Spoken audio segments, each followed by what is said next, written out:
สิโลกาสวิสุทธิภาคันติ ติยานิโกธัมมัตระสตาริสาตาวโหสันติกโรสุขินโนธัมมังวรันตังสิรสานามามิโมหะปตานังอุปสันตตานังตันเตจัสสะเตเจยสิทธิโหตุสัพพันตรายาจะวินาศเมตุสัตตัมมเสนาสุขตานุโกโยโลกัสสปะโมตกิเลสเจตาสันโตสยังสันตินิโยจะโกจะสวะปะตะตัมมังวิติตังกโรติสัมตังวรันตังสิรสานามามิปุตตานุปุตตังสมัสสิลติติตันเตจัสสะเตเจยสิทธิโหตุสัพพันตรายาจะวินาศเมโตนะโมอะระหะโตสัมมาสัมพุทธัสสะมะเหสิโนนะโมพุทธมัตตัมมัสสะสวากาตาเทวเตนิตังนะโมมหาสัมมาสัพพิวิสุทธัสสิรติอิโนนะโมมัตตยารัตถังสรตนัตตยัสสะสาธุตังนะโมมะกาติตัสสะตัสสะวะโตตยัสสะปินะโมตาระปะปะเวนะวิการจันตุอุปัตตวานะโมตาระนุภาเวนะสุวัตติโหตุสัพพทานะโมการะสเตเจนะวิทิมมิโหติเตจักวาอนุตตรังอภิสัมโฆติสัมพุทธิตวาตถาคตปัฏฐานังยังอเทเสสิธัมมจักขังอนุตตรังสัมมาเทวะภวัตเตนโตโลเกอปฏิวันติยังยัตถานาตาอุโภอันตาปฏิปฏิจามันติมาจตุสวาริยสัจเจสุวิสุทธังญาณทัสสนังเอสิตังธัมมราเชนะสัมมาสัมโพธิจิตตนังนาเมนะปริสุทธังสุตังธัมมจักขังปวัตตนังไวยากรณกาเทนะสังคีตังตังนามาเสเอวังเมสุตังเอกังสัมมยังปัตตวาภาราณสิยังวิภารติอิสิปตตเนนิพพาเยตันตระโภภควาปัญจวัคคีย์เยปิโภอามันเตสิกเวเมติกเวอันตาปะปจิเตนะนะเสวิปัปปายโยจายังกาเนสุกามะสุกัลลิกานุโยโมยิโนธัมโมโพธุจติโกอันนวิโยอันนัตตสันติโตโยจายังอัตตกิลมัตตานุโยโพธุโพอันนวิโยอันนัตตสันติโตเตเตเตปิภเวอุปโปอันเตอนุปกัมมะมัตถิมาปฏิปตาตถาคเตนะอภิสัมพุทธาจาอุปรณิญาณปรณิอุปสัมมายะอภิญญายะสัมโพธายะนิพพานายะสังวัตติปสัมมาจะสาติกเวมันทิมาปฏิปตา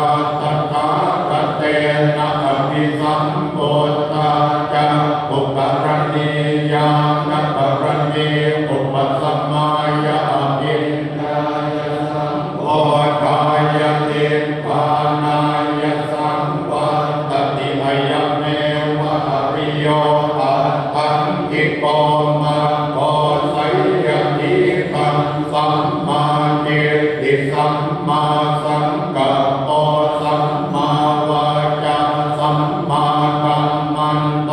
สัมมาอาชีวะสัมมาวายามโมสัมมาสติสัมมาสมาธิอายังโพสามิกเวมัชฌิมาปฏิปทาตถาคตเตนะภิสัมพุทธายะอุปกรณียานกรณีอุปสัมมายะปิญญายะสัมโพธายะนิพพานายะสังวัตติตังโอปันภิกเวตุขังอริยสัจจังจาติปิตุตาจาราปิตุตามรณังปิตุทังโสกปริเทวตุกโตมนัสสุปายาสาปิตุตาอัปปิเยหิสัมปโยโหตุโหปิเยหิวิปปโยโหตุโหยังปิจังนัปปฏิตังปิตุทังสังกิเตนะปัญญุปาทานันตันตาตุตาหิตังโพปันภิกเวตุปัสสมุทัยโยอริยสัจจังญายังตัณหาโอนโนปวิกานันทิรากัสสะกตาตระตระตราภินันติติไสยติตังกามตังหาภวตังหาวิภวตังหาหิตังโพปันภิกเวตุปฏิโรโตอริยสัจจังโยตัสสะเยวตันหายะเสสวิราคติโรโตจาโคปฏิติสัพโพโมติอนาลโยอิตังโพปันภิกเวตุปฏิโรตกามินิปฏิปทาอริยสัจจังอายเมวะอริโยอัตถังกิโกมาโกไสยติทังสัมมาทิฏฐิสัมมาสังกัปปะสัมมาวาจาสัมมากัมมันโตสัมมาอาชีวะสัมมาวายามโมสัมมาสติสัมมาสมาธิอิทังตุขังอริยสัจจังติเมปิกเวตุเตอนันโนสุเตสุตัมเมสุจักขุมุตตปาทิญาณังมุตตปาทิปัญญามุตตปาทิวิจจามุตตปาทิอาโลโกมุตตปาทิตังโอปฏิตังตุตังอริยสัจจังปริญญายันติเนปิกเวปุเตอนันโนสุเตสุตัมเมสุจักขุมุตตปาทิญาณังมุตตปาทิปัญญามุตตปาทิวิจจามุตตปาทิอาโลโกมุตตปาทิตังโอปฏิตังตุตังอริยสัจจังปริญญาตันติเนปิกเวปุเตอนันโนสุเตสุตัมเมสุจักขุมุตตปาทิญาณังมุตตปาทิปัญญามุตตปาทิวิจจามุตตปาทิอาโลโกมุตตปาทิอิตังตุปัสสมุทัยโยอริยสัจจังติเมปิกเวตุเตอนันโนสุเตสุตัมเมสุจักขุมุตตปาทิญา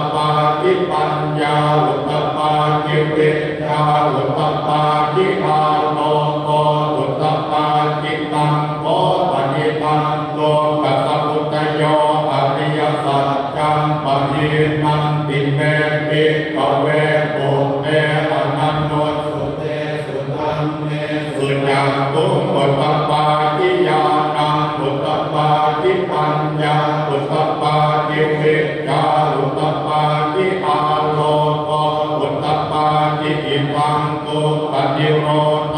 อริยสัจจันติเมปิกเวโกเตอนันโนสุเตสุตังเมสุญญาตุปุตตปาทิญาณังปุตตปาทิปัญญาปุตตปาทิวิชชาปุตตปาทิอาโลโกปุตตปาทิตังโกปฏิตังโตปฏิโรโต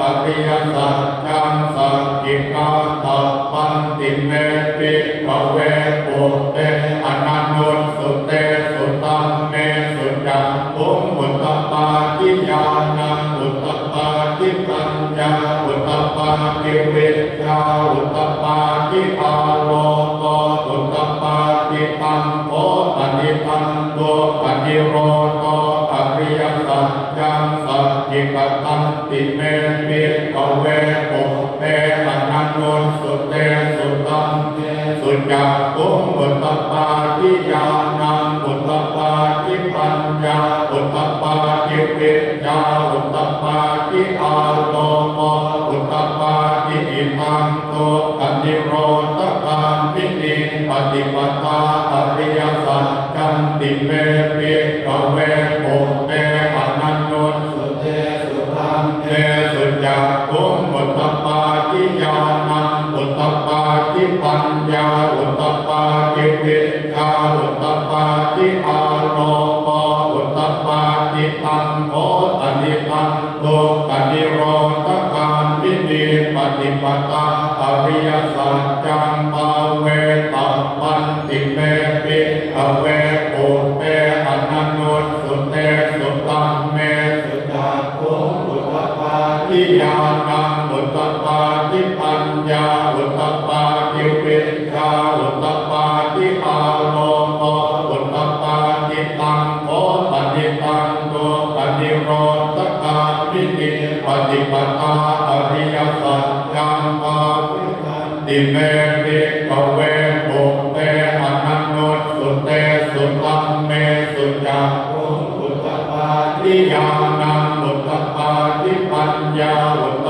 ปาทิวิชชาปุตตปาทิอาโลโกปุตตปาทิยาวกีวันจะเมปิกเวอิเมสุญญาตุสุอริยสัจเจสุเอวันติปริวัตตังตวันตัสสะการังยะตาโพตังญาณตัสสนันนสุวิสุทธังอโภสิเทวตาวาหังปิกเวสัจเจวะเกโลเกสัมมาระเกสัพพันมะเกสัสสมณพรหมนิยาปัจจายสัจเทวมนุสายอนุตตรังสัมมาสัมโพธิอภิสัมโพโตปัญจัญญาสิงยโตจะโพเมติกเวอิเมสุญญโตสุอริยสัจเจสุเอวันติปริวัตตังโนวาตสาการังยะถาโพธังญาณตัสสนังสุวิสุทธังอโหสิภะถาหันติกเวสัจเจวะเกโลเกสัมมาระเกสัพพัมมะเกสัสสมณพราหมณิยาปัจจายสัจเทวมนุสสายอนุตตรังสัมมาสัมโพธิอภิสัมโพโตปัจจัญญาสิงญาณัญจมนเมทัสสนังมุตตปาทิอภุปาเมวิมุตติอายมันติมาจาตินาติปานิปุณังปวติอิตมวจัตตวะอัตตมนาปัญจวัคคิยาติโภปะวะโตปาสิทังอภินันตุอิมัสสมิงจัมนวัยยาปรณังสมิงปัญญมาเนอายัสสมโตโกตัญญาสวิรจังเวตมลังธัมมจักขุมุตตปาทิยังกินติสมุทัยธัมมังสัพพันธังนิโรธธัมมัง มันติปวัตติเตจะปะปวัตตาตัมมัจจเกปุมมาเทวาสัตตมนุสสาเวสุเกตัมปะปวัตตาปาราณสิยังอิติปัตตเนวิปัฏฐายเยอนุตตรังตัมมัจจตังปวัตติตังอัปปฏิวัติยังสัมมเนนวะพรหมเนนวะเกเวนวะมาเรนวะพรหมุนาวะเกณจิวาโลกัสสมินเตปุมมานังเทวานังสัตตังสุตวาจาตุมมหาราชิกาเทวาสัตตมนุสสาเวสุจาตุมหาราชิกานังเทวานังสัตตังสุตวาตาวติงสาเทวาสัตตมนุสสาเวสุตาวติงสานังเทวานังสัตตังสุตวายามาเทวาสัตตมนุสสาเวสุยามานังเทวานังสัตตังสุตวาตุสิตาเทวาสัตตมนุสสาเวสุตุสิตานังเทวานังสัตตังสุตวานิมมานรติเทวาสัตตมนุสสาเวสุนิมมานรตินังเทวานังสัตตังสุตวาปรนิมมิตวสวัสติเทวาสัตตมนุสสาเวสุปรนิมมิตวสวัสตินังเทวานังสัตตังสุตวาพรหมกายิกาเทวาสัตตมนุสสาเวสุเอตัมปะโกตาปาราณสิยังอิติปัตตเนวิปัฏฐายเยอนุตตรังตัมมัจจตังปวัตติตังอัปปฏิวัติยังสัมมเนนวะพรหมเนนวะเทเวนวะมาเรนวะพรหมุนาวะเกณจิวาโลกัสสมินเต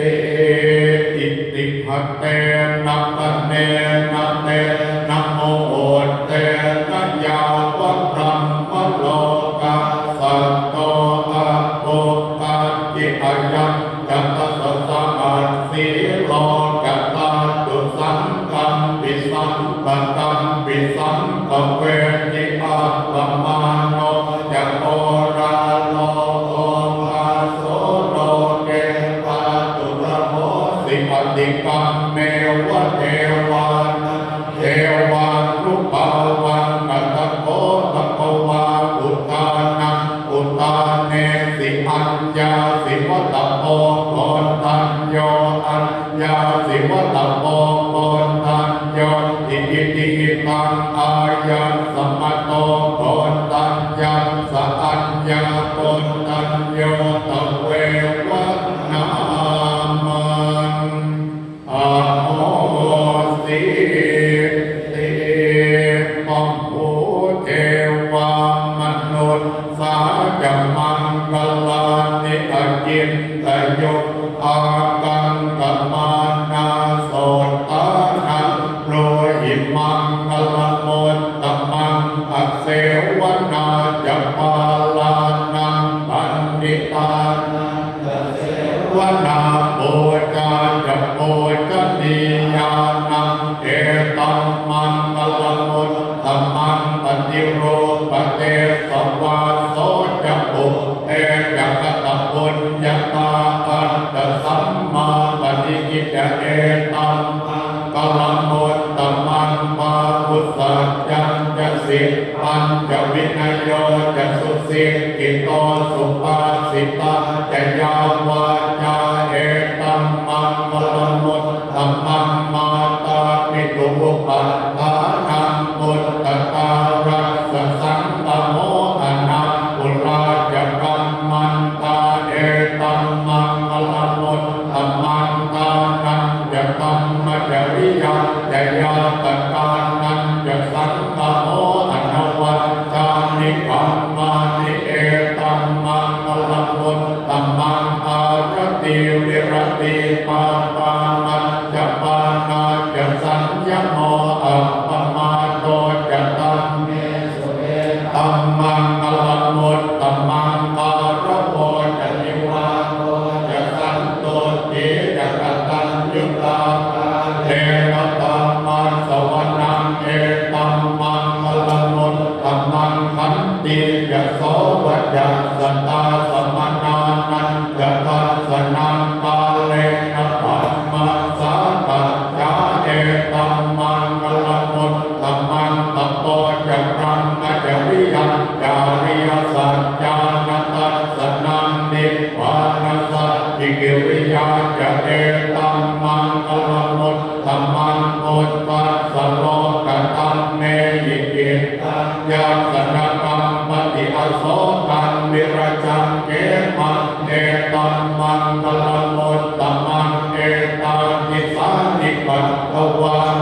บุรังวาสังเกสุปายังรัตนังปฏิตังนโนสัมมาอาติตถาคเตนะอิตัมปิปุตเทรัตนังปฏิตังเตนะสัจเจนะสุวัตติโหตุขยังวิราคังอมตังปฏิตังยตัสสะกาสังกยมุนีสัมมาหิโตนะเตนะธรรมเนนะสัมมาทิกินติตัมปิตัมเมรัตนังปฏิตังเตนะสัจเจนะสุวัตติโหตุยังโพธเสโตปริปันนะเยสุติงสัมมาทิฏฐานังปริปัญญมาอุสัมมาทิฏฐังเตนะสัมโมนะเวสติตัมปิตัมเมรัตนังปณิตังเตนะสัจเจนะสุวัตติโหตุเยโภคลาภะปัสสตังปัสสัตตาจัตตาริเอตานิยุคานิโหติเตตะอินัยยาสุขตัสสะสาวกาเอเตสุตินนานิมหะปลานิอิตัมปิสังเกรัตนังปณิตังเตนะสัจเจนะสุวัตติโหตุเยสุปโยนอามนัสสาตันเถนันติกามิโนโกตัมมัสสาสนัมมิเตปฏิปัตตาธรรมตังมิไตมัลลัตตามุตตานิปุติงปุญญมานาอิตัมปิสังเกรัตนังปณิตังเตนะสัจเจนะสุวัตติโหตุกินังปุรานังนวันนาทิสัมภวันวิรัตกิจกายติเกปวัสสมิเตกินัมปิจาวิรุณปินังตานิปันติเกรายกายังปฏิโกอิตัมปิสังเกรัตนังปณิตังเตนะสัจเจนะสุวัตติโหตุ กัปรณียมัตตะกุสเลนะยันตังสันตังปะทังอภิสัมเมจะสัตโตอุจโจจะสุมุจโจจะสุวัจโจจะสัมพุทโธอนัตติมาเนสันตุสัพโพจะสุปโลจะอาภกิจโยจะสัมปะอุปโภติสันตินริโยจะนิพพโกจะอาปะกะโอตุเตสุอนันตุกิจตอนนั้นจะโกตังสัมมาจะเวยินติเยนะวินโยปะเรอุปโภชัยโยสุกิโนวาเจมิโนโหตุสัพเพสัตตาภวันตุสุขิตาตาเยเกติปานะโตตันติตสาวาตาวราวาอนุวเสสาเจตาวาเยมังตาวามัจจิมารัสสกาอนุกตุลาจิตตาวาเยจะจิตตาเยจะตัวเรวสันติอวิตัวเรโกตาวาสัมภเวสีวาสัพเพสัตตาภวันตุสุขิตาทานะปโรปรังนิโกเตตนาติมันเยตปะเดกินังกินจิปยาโรสนาปฏิกสัญญานายมันยาสตุกมิตชัยยมาตายตานิยังบุตตังอายุสัพเอปปุตตมนุรักเเอวังปิสัมปปุเตสุมาณสัมภาวะเยอปริมาณังเมตัญญสัพพโลกัสสมิมาณสัมภาวะเยอปริมาณังปุตตังกโตจะติริยังจะสัมปะตังอเวรังกัสสปันตังติตัญจรังนิสิโนวาสยานโนวายาวตัสสวิปตัมปิโตเอตังสติปฏิยะพรหมเมตังวิหารังอิตมาหุติจะอนุปปัมมสีโรวาตัสสเนนะสัมปันโนกาเมสุวินัยจะเกตังนยิกาตุกะปัสสยังอุณาเรติวิโรปะเกยิเมเมตังเมตังเอราต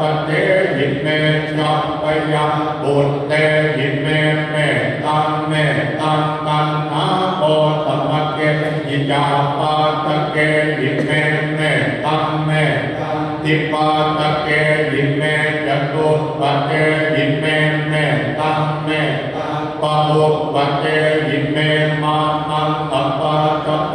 หิงสิมามังหิงสิจิปาตะโปมามังจตุปะโตหิงสิมามังหิงสิปะโมปะโตสัพเพสัตตาสัพเพปานาสัพเพภูตาจักเกวะวะสัพเพปัตตระนิพพัสสันตุมากินจิปาปะมาธัมมาอัปปะมาโนพุทโธอัปปะมาโนธัมโมอัปปะมาโนสังโฆปะมาโนวันตานิสิริงสัมมาทิอายุเวนจิกาสัตตปะเทอุณนานาสระโอโมสิกากตาเมระภากตาเมตะเรตาปะเทกมันตุโพตานิโสหะนะโมภะคะวะโตนะโมสัตตังนังสัมมาสัมพุทธา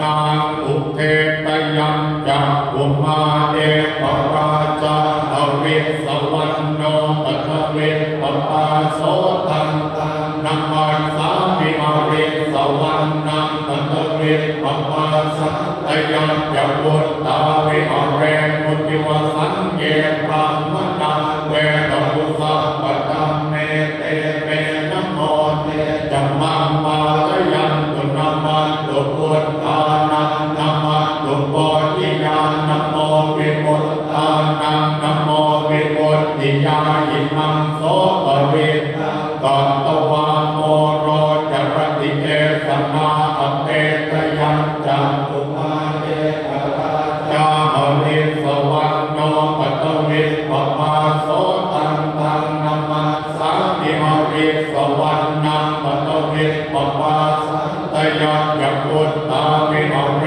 มุรังติเกพรามนาเวตมุสัพพตัมเมเตเมนะโมเตจัมมังวาลยันตุนามัสตุพุทธานังนามัสตุโพธิญาณนะโมวิมุตตานังนะโมวิมุตติญาณิมังโสปริตตังปัตตวะโมโรวะสัมมะคะปะยิเตอัคคิโลเกสีลกุณโนสัจจังโสจัยยนุตตยาเตนะสัจเจนะปามามิสัจจกิริยังอนุตตรังอาวัจเจตวะธัมมปะละสริตวะบุปเกจิเนสัจจปรมวะสายสัจจกิริยังมะลาสังสันติปัตตาปัตตนาสันติปาตาอวัจจนามาตาลิตาจนิปันตาชาตเวตปฏิธรรมสัสสัจเจกเตไมหังมหาปัจจริโตสิกิวัจเจสิโสรตปาริสานิปุตตะกังปัตตวะยะตาสิกิสัจเจนะเมสโมนะอิเตสาเมสัจจปารัมภิติปิโสภะคะวาอะระหังสัมมาสัมพุทโธวิชชาจรณะสัมปันโนสุขโตโลภวิโตอนุตตรปุริสธรรมสัพพะอิสัทธาเทวมนุษย์สานังพุทโธภะคะวาติสวากขาโตภะคะวตาธัมโมสันติอิโกอัตตาลิโกเอหิปัสสิโกโอตนะยิโกปัจจัตตังเวทิตัพโพวิญโย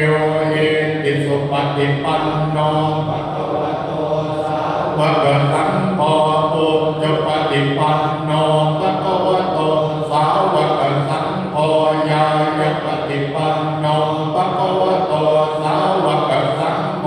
สามีจิปฏิปันโนภะคะวะโตสาวกสังโฆยติตังจัตตาริปุริสายุคานิอัตตาปุริสาอุปาเยสัพพะคะวะโตสาวกสังโฆอาหุนัยโยปาหุนัยโยปาอินัยโยอัญชลิปะนิโยอนุตตรังบุญญาเกตังโลกัสส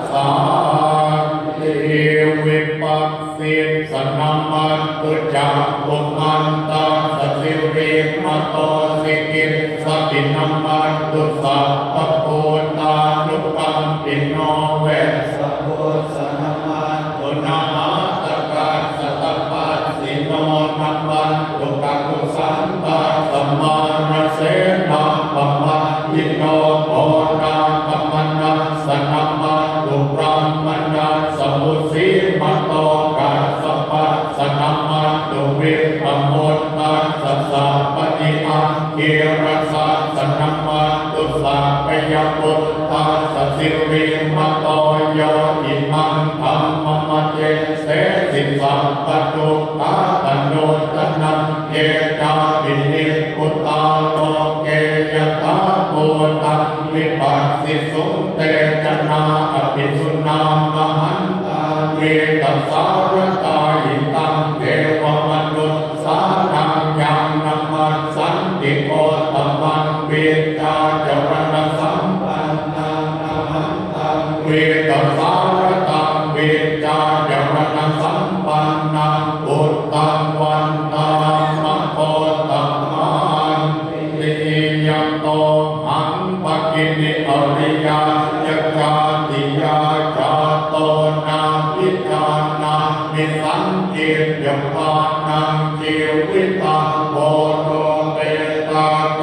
นะสัจเจนะโสติเตโหตุโสติกัปปัสสะโมจังโมสติสัมปะโตธัมมานังวิจโยตตาวิริยัง เอติปัสสัตติโพชังปาจัตตาปะเรสัมมารุเปตโพชังปาสัตเตเตสัพพะสินามุนินาสัมมตาปาตาภาวิตาปุริกตาสัมวันตันติอภิญญายมินายยโพธิยาเอเตนะสัจจวัตเทนะโสติเตโหตุสัมปตาเอกตาตัมจาปิเกลังเยนาปิปิริโตจุนตาเทเรนะตัญเยวปนาเปตวันนัสสะตรังสัมโมจิตวาจาปาตาตัมหาวุฒาสิทานะโสเอเตนะสัจจวัตเทนะโสติเตโหตุสัพพะทายัมตุนิพิตังอวมังกลันเจโยจามนาโปสัพพุนาสัสสะโตปะปะโหตุสุปินังอกันตังพุทธานุภาเวนะมินังสัมเมตุยังตุนิพิตังอวมังกลันเจโยจามนาโปสัพพุนาสัสสะโตปะปะปะโหตุสุปินังอกันตังธัมมานุภาเวนะมินังสัมเมตุยังตุนิพิตังอวมังกลันเจโยจามนาโปสัพพุนาสัสสะโตปะปะปะโหตุสุปินังอกันตังนุภาเวนะมินังสัมเมตุสัพพะตวะพุทธรัตนังโอสตังพุทธมังวรังอิตังเทวมนุสสานังพุทธเตเจนะโสตินังนัสสันตุปัตตวาสัพเพตุขาโวปัสสะเมตุเตสัพพะตวะธัมมรัตนังโอสตังพุทธมังวรังปริราโหปัสสะมนังธัมมเตเจนะโสตินังนัสสันตุปัตตวาสัพเพปยาโวปัสสะเมตุเตสัพพะตวะสัมปรตนังโอสตังพุทธมังวรังอาหุนัยยังปาหุนัยยังสัมปเตเจนะโสตินังนัสสันตุปัตตวาสัพเพโรกาโวปัสสะเมตุ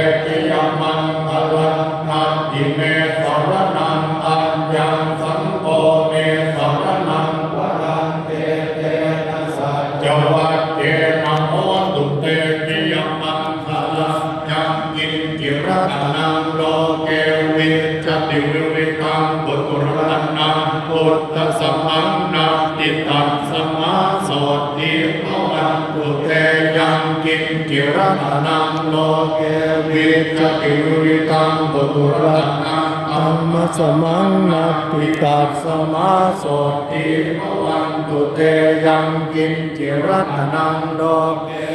วิเวกังปุตตรนังสังฆสมังนาติตัสสมาโสติภวันตุเตวิริติติมัติเตโจจยสติมาเหติมหาคุณาปริมิตปุญญาธิการัสสัพพันตรายานิวารณสมัตตัสสะภะคะวะโตอะระหะโตสัมมาสัมพุทธัสสะทวัตติสมหาปุริสลักขณานุภาเวนะอสิกยานุปยัญชนะนุภาเวนะอัตตุตรสัตตมังคลานุภาเวนะสัพพันนรังสิยานุภาเวนะเกตุมาลานุภาเวนะสัพพารมิตานุภาเวนะสัพพปารมิตานุภาเวนะตัสสะอุปรมัตถปารมิตานุภาเวนะศีลสมาธิปัญญานุภาเวนะพุทธานุภาเวนะธัมมานุภาเวนะสังฆานุภาเวนะเตชานุภาเวนะอิทธานุภาเวนะพลานุภาเวนะยัยยธัมมานุภาเวนะจตุราสีติสังฆตัมมากันดานุภาเวนะนวโลกุตตรธัมมานุภาเวนะอัตถังกิกมังกานุภาเวนะอัตตสมาปัตติยานุภาเวนะชลปิญญานุภาเวนะทัสสะเทยานานุภาเวนะตัสสะปัญญานานุภาเวนะเมตตัญญุตยานานุภาเวนะเมตตากรุณามุทิตาอุเบกขานุภาเวนะสัพพปริตตานุภาเวนะปุรินันตยสรณา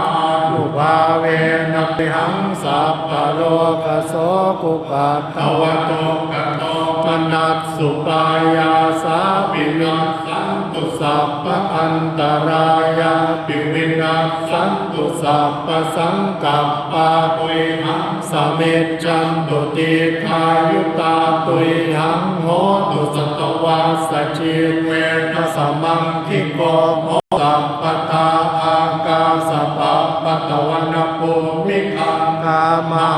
สมุทธาอารักขกาเทวตาสัทธาตุงเนอนุรักขันตุทุกขปัตตาจนิตุขาปยปัตตาจนิปยาโสกปัตตาจนิโสกาโหนตุสัพเพปิปานิโนเอตาวตาจะอัมเหหิสัมปตังปุญญสัมปตังสัพเพเทวานุโมทันตุสัพพสัมปติสิทธิยาตานังตตันตุสัตตายสีลังรักขันตุสัพพทาภาวนาวิรตาโหตุขัจจันตุเทวตาคัตตาสัพเพพุทธาอลัปปัตตาปัจเจกานันกยังพลังอรหันตานังกเตเจนะรักขังบันดามิสัพพัสโส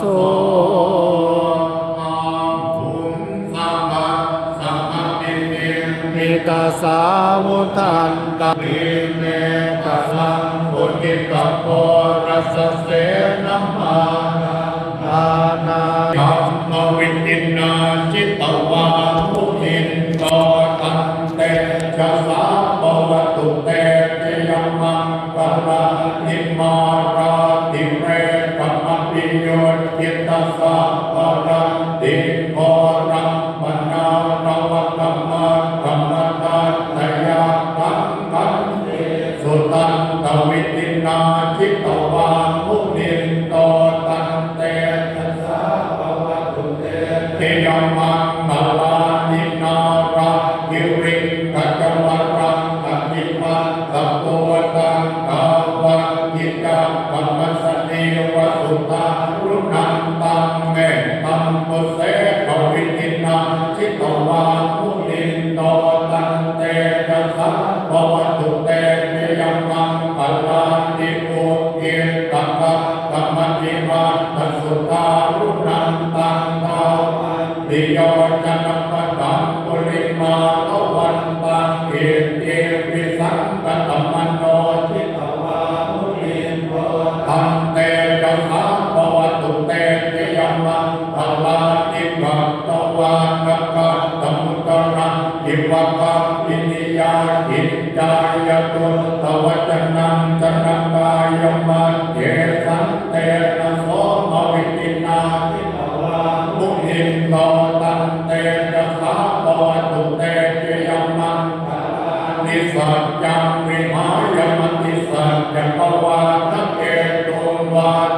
อิโรติตัมมนังอติอันตโพตังปัญญาปฏิปัจจลิโตจิตตวามุนินโต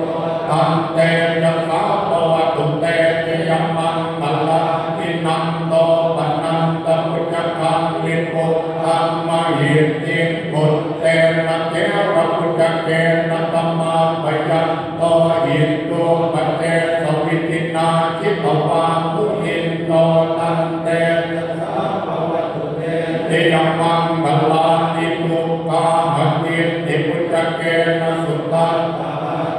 รัมมังวิสุทธิจุติเปติปักกาปิตานังญาณกเตนะวิตินาจิตตวามุนินโตตันเตจัสสะภวตุเตเตยมังปัลลานิวิปุตตะเตยมังนลปัตตกาทายโยวาจโนตินะทิเนสรเตมตังเกหิตวานะเนกวิวิธานิจุปัตตวานิโมขังสุขังปฏิปไมยนะโรสัมปัญโยมหาการุณิโกนะโตหิตายะสัพพปาตินังโพเรตวะอารมีสัพพะปัตโต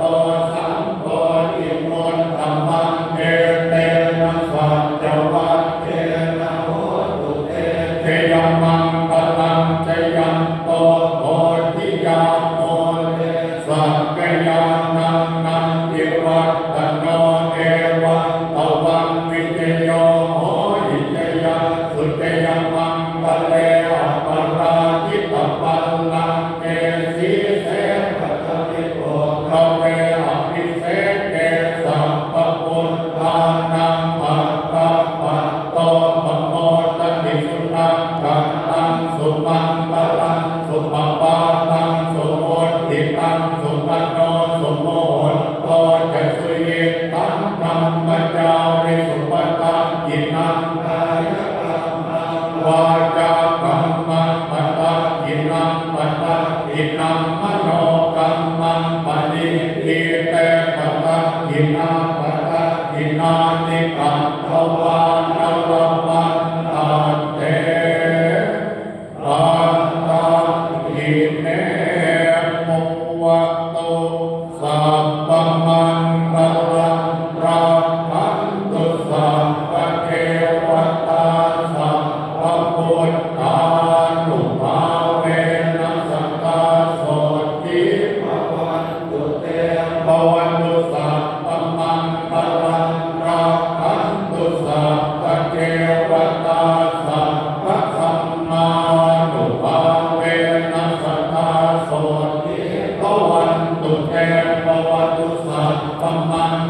า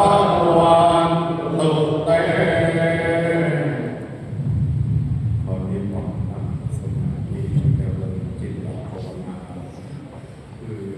น้อมถวายเป็นพระกุศลแด่พระบาทสมเด็จพระบรมวงศานุวงศ์พระองค์อันแก่พระโยมสาธุชนผู้ให้การที่จะทำของคุณพระโยมตุเตนาตามเวลาอันสมควรขอกราบนมัสการ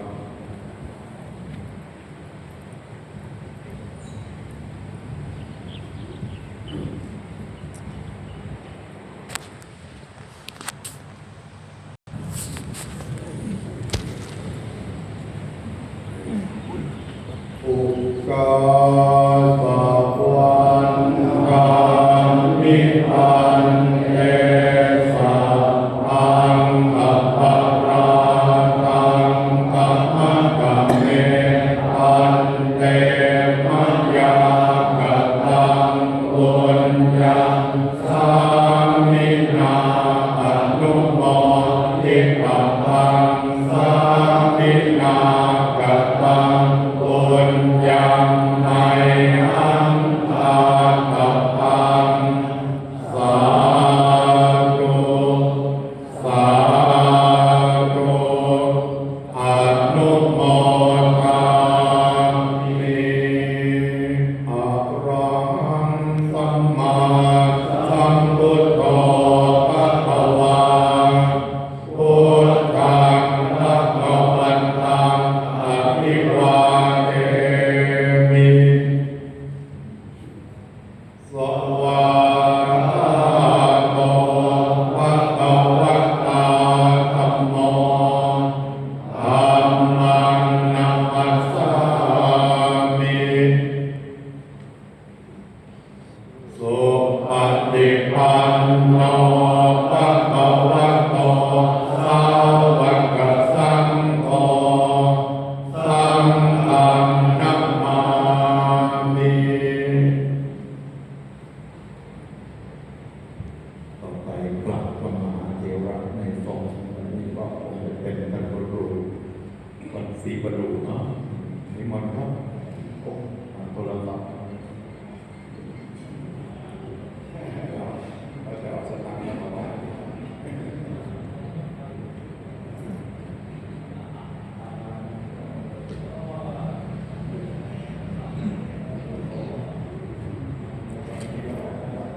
ว่าวันศรีประดู77นะครับ77หรือ78เอาแล้วเอาไหนคือผู้ตอบเอาสาว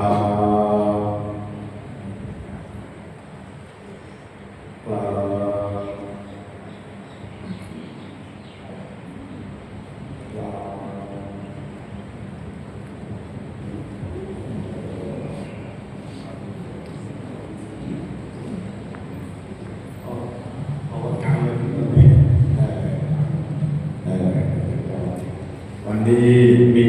ผู้พระภิกษุจำนวน133รูป สามเณร34รูปทายก2คนรวมแล้วเป็น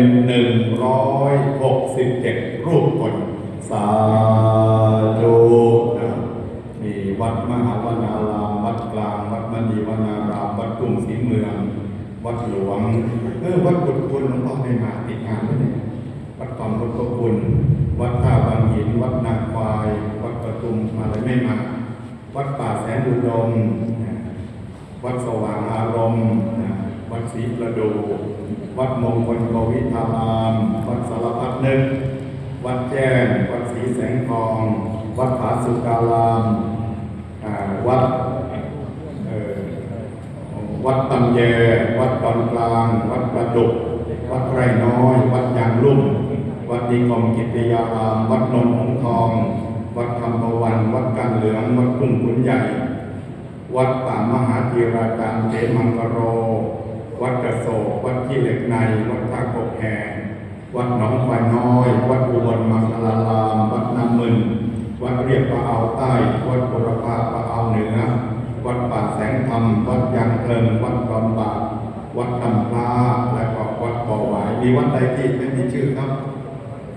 ฮะโอ้เนี่ยถามเกาะแก้วคุณดีนะเนี่ยเนี่ยถามเกาะแก้วคุณดีดีไหมครับเจ้าวาดมาเองนะเกาะแก้วคุณดีครับขอบคุณครับขอบคุณอนุโมทนานะครั้งที่2ก็ขึ้น8 ค่ำเดือน10นะครับขึ้น8 ค่ำเดือน 10นะครับขอบคุณขอบใจทุกรูปนะครับสาธุเดินทางโดยสวัสดิภาพชื่นใจโอ้เยอะนะเนี่ยเยอะมากตอนนี้นะรับภิกษุ1,133รูป ออมสิน สามเณรเป็นยังไงถ่ายรูปกับออมสินก่อน รวมแล้ว167 รูปคนครับเดิมมันต้องแถวคุณดีนี่อยู่วัดรอการหลวงพ่อหน่อยกินจักรเล่ยังเหมือนเดิมนะขี้เต่ายังเหมือนเดิมเลยนะ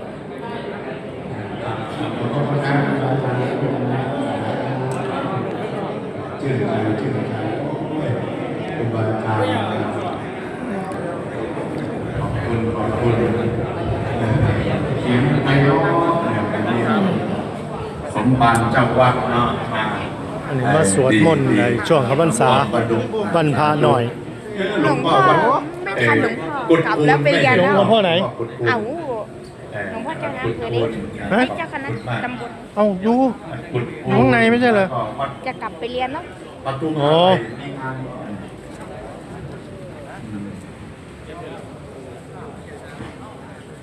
เอาเดินทางโดยสวัสดิภาพนะครับอย่างอีก2 ครั้ง เพิ่นสิสวดช่วงวันพาหน่อยช่วงเข้าพรรษาเนาะ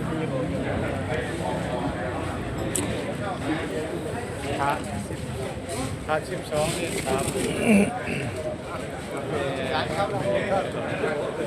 เขาเจ้าน้องโอ้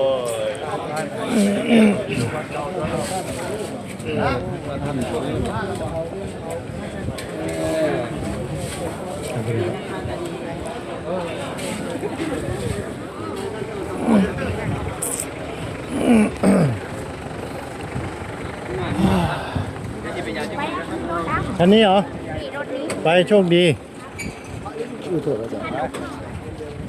ไม่ต้องกัดเนาะพวกมึงเหมือนทั้งข้ามผ่านไปอยู่ไหนทุกคนวิวอะไร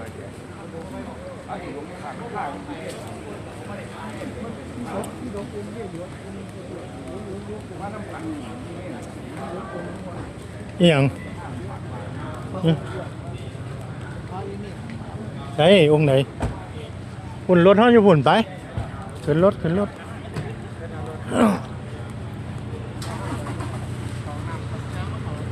แล้วทุกครับอาจารย์